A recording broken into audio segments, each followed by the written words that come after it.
नमस्कार, Chanakya IAS academy के daily current affair session में आपका स्वागत है। आज है 6 दिसंबर और 6 दिसंबर से जितने भी महत्वपूर्ण प्रश्न बनते हैं हम उन पर चर्चा करेंगे। हमारा आज का पहला प्रश्न है, गजराज प्रणाली हाल ही में किसके द्वारा शुरू की गई एक प्रमुख पहल है? कृषि मंत्रालय, रेल मंत्रालय, पर्यावरण मंत्रालय या फिर इनमें से कोई नहीं? तो अभी हाल ही में रेल मंत्रालय द्वारा गजराज प्रणाली विकसित किया गया है। भारतीय रेलवे ने रेलवे ट्रैक पर हाथियों की मृत्यु को रोकने के लिए डिजाइन किया गया एक आर्टिफिशियल इंटेलिजेंस आधारित समाधान गजराज सिस्टम तैनात करके वन्यजीव संरक्षण की दिशा में एक अग्रणी कदम उठाया है।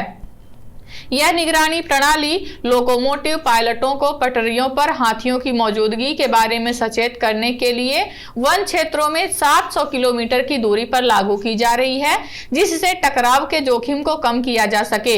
यह एक तरह का इंट्रूजन डिटेक्शन सिस्टम या IDS है। हमारा आज का अगला प्रश्न देखेंगे। हाल ही में स्पेन में 4L लोब्रेगेट ओपन में ग्रैंड मास्टर का खिताब किसने हासिल किया है? तारिक सेलेस, तानिया सचदेव, वैशाली रमेश बाबू या फिर पद्मिनी राउत? तो अभी हाल ही में वैशाली रमेश बाबू ने 4L लोब्रेगेट ओपन में ग्रैंड मास्टर का खिताब जीता है। भारत की 22 वर्षीय शतरंज खिलाड़ी वैशाली रमेश बाबू ने हाल ही में स्पेन 4L लोब्रेगेट ओपन में ग्रैंड मास्टर का खिताब हासिल किया है। यह उपलब्धि उन्हें कोनेरू हम्पी और हरिका द्रोणावल्ली के नक्शे कदम पर चलते हुए ग्रैंड मास्टर बनने वाली भारत की तीसरी महिला बनाती है। यह उपलब्धि विशेष रूप से महत्वपूर्ण है क्योंकि यह वैशाली और उनके छोटे भाई रमेश बाबू प्रज्ञानंद को इतिहास में ग्रैंड मास्टर खिताब हासिल करने वाली पहली भाई बहन की जोड़ी बनाती है। हमारा आज अगला प्रश्न देखेंगे। खबरों में रहा गजराज प्रणाली के संचालन के लिए किसे चुना गया है? पूर्वोत्तर सीमांत रेलवे, पूर्वी रेलवे, दक्षिणी रेलवे या फिर पूर्व मध्य रेलवे? तो अभी हाल ही में शुरू किए गए गजराज प्रणाली के संचालन के लिए पूर्वोत्तर सीमांत रेलवे को चुना गया है।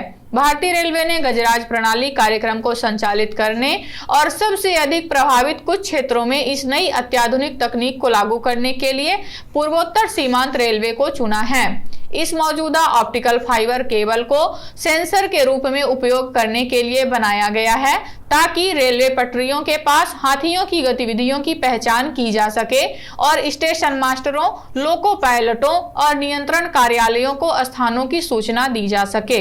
हमारा अगला प्रश्न देखेंगे। हाल ही में खबरों में रहा माउंट मेरापी कहाँ स्थित है? मालदीव, इंडोनेशिया, म्यांमार या श्रीलंका? तो अभी हाल ही में खबरों में रहा ज्वालामुखी माउंट मेरापी इंडोनेशिया में स्थित है। माउंट मेरापी पृथ्वी पर सबसे सक्रिय ज्वालामुखियों में से एक है।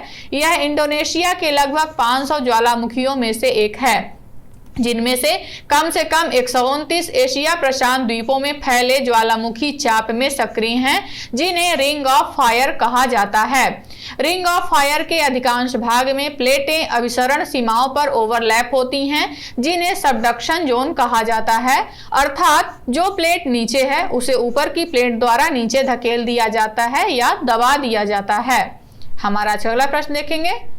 हाल ही में फिट एक्सपो इंडिया 2023 का उद्घाटन कहाँ किया गया है? नई दिल्ली, कोलकाता, बेंगलुरु या फिर मुंबई? तो अभी हाल ही में कोलकाता में फिट एक्सपो इंडिया 2023 का उद्घाटन किया गया है। कोलकाता में एशिया के प्रमुख खेल, फिटनेस और वेलनेस व्यापार एक्सपो में से एक फिट एक्सपो इंडिया 2023 की शुरुआत हुई। खेल, फिटनेस और कल्याण के लिए कुंभ मेला के रूप में वर्णित फिट एक्सपो इंडिया उत्साही और अभ्यासकर्ताओं के बढ़ते आधार से जुड़ता है। एक्सपो के संस्थापक निदेशक श्री गगन सचदेव ने भारतीय खेल, फिटनेस और कल्याण क्षेत्र की महत्वपूर्ण वृद्धि पर जोर दिया, जो अब खेलो इंडिया और फिट इंडिया जैसी पहल के तहत 5 गुना बड़ा हो गया है। हमारा आज का अगला प्रश्न देखेंगे। इंडिया इंटरनेट गवर्नेंस फोरम हाल ही में कहां आयोजित किया गया? नई दिल्ली, मुंबई, गुड़गांव या पणजी? तो अभी हाल ही में नई दिल्ली में इंडिया इंटरनेट गवर्नेंस फोरम आयोजित किया गया। इंडिया इंटरनेट गवर्नेंस फोरम संयुक्त राष्ट्र इंटरनेट गवर्नेंस फोरम से जुड़ी एक पहल है जो विभिन्न समूहों के प्रतिनिधियों को एक साथ लाता है, जो इंटरनेट से संबंधित सार्वजनिक नीति के मुद्दों पर चर्चा करने के लिए सभी को एक समान मानता है। 2021 और 2022 में IIGF के पहले 2 संस्करणों को सफलतापूर्वक आयोजित करने के बाद IIGF का तीसरा संस्करण आगे बढ़ना भारत के डिजिटल एजेंडा को कैलिब्रेट करना विषय के तहत आयोजित किया जा रहा है। हमारा अगला प्रश्न देखेंगे। एक उष्णकटिबंधीय चक्रवात मिचोंग के कहां पर आने की घोषणा की गई है? बंगाल की खाड़ी, अरब सागर, हिंद महासागर या फिर इनमें से कोई नहीं। तो अभी हाल ही में घोषित किया गया है कि मिचोंग बंगाल की खाड़ी में आने वाला है। माइचोंग का नाम म्यांमार द्वारा दिए गए सुझाव के आधार पर रखा गया है। इसका मतलब है ताकत और लचीलापन। NCMC प्राकृतिक आपदा के मद्देनजर राहत उपायों और कार्यों के समन्वय और कार्यान्वयन के लिए गठित एक समिति है। NCMC भारत को प्रभावित करने वाले प्रमुख संकटों, आपात स्थितियों और आपदाओं की प्रतिक्रिया का समन्वय और निगरानी करता है। NCMC का नेतृत्व कैबिनेट सचिव करते हैं। हमारा अगला प्रश्न देखेंगे। अंतर्राष्ट्रीय विकलांग व्यक्ति दिवस हाल ही में कब मनाया गया है? 1 दिसंबर, 2 दिसंबर, 3 दिसंबर या फिर 4 दिसंबर? तो अभी हाल ही में 3 दिसंबर को अंतर्राष्ट्रीय विकलांग व्यक्ति दिवस मनाया गया है। शिक्षा मंत्रालय एक विशेष प्रश्नोत्तरी के साथ विकलांग व्यक्तियों का अंतर्राष्ट्रीय दिवस मना रहा है। हर साल 3 दिसंबर को अंतर्राष्ट्रीय विकलांग व्यक्ति दिवस मनाया जाता है। 2006 में विकलांग व्यक्तियों के अधिकारों पर कन्वेंशन को भी अपनाया गया था। इसका उद्देश्य समानता पैदा करने की दिशा में काम करना है।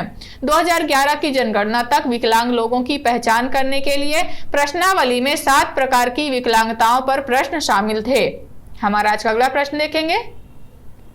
कोडेक्स एलिमेंटेरियस कमीशन की बैठक कहां आयोजित की गई है?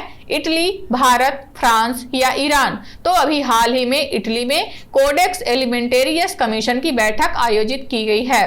कोडेक्स एलिमेंटेरियस कमीशन ने रोम, इटली में आयोजित अपने 46वें सत्र के दौरान बाजरा पर भारत के मानकों की प्रशंसा की और बाजरा के लिए वैश्विक मानकों के विकास के उसके प्रस्ताव को स्वीकार कर लिया है। यह एक अंतर्राष्ट्रीय खाद्य सुरक्षा और गुणवत्ता मानक निर्धारण निकाय है। इसे मई 1963 में विश्व स्वास्थ्य संगठन और संयुक्त राष्ट्र के खाद्य एवं कृषि संगठन द्वारा बनाया गया था। इसका उद्देश्य उपभोक्ता के स्वास्थ्य की रक्षा करना और खाद्य व्यापार में उचित व्यवहार सुनिश्चित करना है। हमारा अगला प्रश्न देखेंगे। ASW शैलो वाटरक्राफ्ट परियोजना किस सेना द्वारा चलाई गई परियोजना है? भारतीय नौसेना, भारतीय वायुसेना, भारतीय थल सेना या फिर इनमें से कोई नहीं? तो अभी हाल ही में शुरू की गई ASW शैलो वाटरक्राफ्ट परियोजना जो कि भारतीय नौसेना द्वारा चलाई गई एक परियोजना है। भारतीय नौसेना के लिए ASW शैलो वाटरक्राफ्ट परियोजना के पहले 3 जहाजों जिनका नाम माहे, मालवान और मंगरोल है को एक साथ 30 दिसंबर 2023 को कोचिन शिपयार्ड लिमिटेड कोच्चि में लॉन्च किया गया था। इस परियोजना का लक्ष्य 80% से अधिक स्वदेशी सामग्री के साथ आत्मनिर्भर भारत बनाना है। पहला जहाज 2024 में वितरित होने की उम्मीद है। इसका उद्देश्य तटीय जल में पनडुब्बी रोधी अभियान, कम तीव्रता वाले समुद्री संचालन और खदान बिछाने के संचालन करना है। तो ये रहे आज के हमारे कुछ महत्वपूर्ण प्रश्न। आशा करते हैं चाणक्य IAS एकेडमी द्वारा चलाया जा रहा करंट अफेयर सेशन आपको पसंद आ रहा होगा। हमारे ऐसे और भी कंटेंट से जुड़ने के लिए चैनल को सब्सक्राइब करें और बेल आइकन दबाना ना भूलें। धन्यवाद।